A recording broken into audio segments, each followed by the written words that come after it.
Botad collector કચેરી બોમ્બથી ઉડાડવાની ધમકી મળતા પોલીસે દોડતી થઈ। મોડી રાત્રે ખળભળાટ મચી ગયો અને પોલીસે દોડતી થઈ। સઘન તપાસ બાદ કોઈ શંકાસ્પદ વસ્તુ મળી નહીં। બોટાદ કલેક્ટર કચેરીને બોમ્બથી ઉડાડી દેવાની ધમકી મળતા ખળભળાટ મચી ગયો હતો। આ ધમકી ઈમેલ મારફત આપવામાં આવી હતી, જેના પગલે પોલીસ વિભાગ એલર્ટ મોડમાં આવી ગયો હતો। ધમકીની જાણ થતાં જ જિલ્લા પોલીસના ઉચ્ચ અધિકારીઓ, એલસીબી, એસઓજી અને ડોગ સ્ક્વોડનો મસમોટો કાફલો બોટાદ શહેરમાં ખાસ રોડ પર આવેલી કલેક્ટર કચેરી પહોંચી ગયો હતો।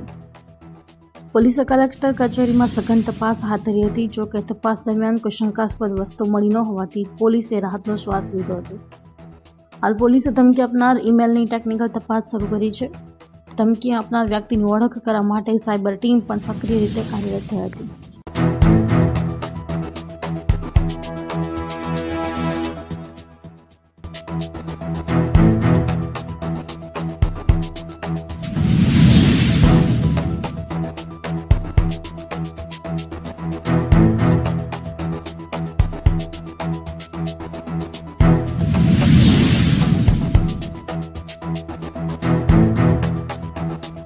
આજે જે જિલ્લા સેવા સદન બોટાદ ખાસ રોડ ખાતે આવેલ છે તેના ઈમેલ આઈડી ઉપર એક ધમકીભર્યો મેસેજ છે તે અજાણ્યા સર્વર અને ડોમેન પરથી કરવામાં આવેલો હતો।